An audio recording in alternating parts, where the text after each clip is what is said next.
In this video, I will show you how to create your slip knot and cast on your first few stitches.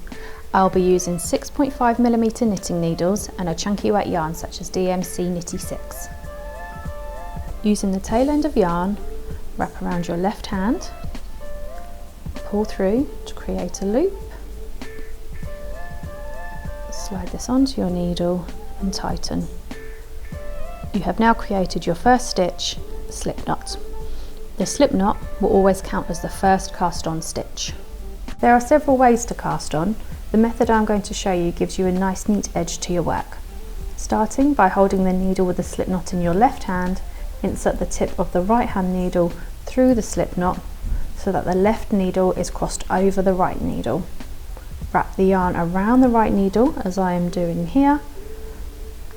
Bring the tip of the right hand needle under the left hand needle, making sure you catch the loop. When doing this, try not to pull the yarn too tightly, as this will make it harder to pull through the loop.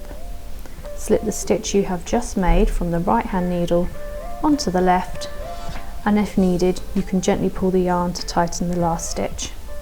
You have now created 2 stitches. Continue until you have the correct number of stitches detailed in your pattern.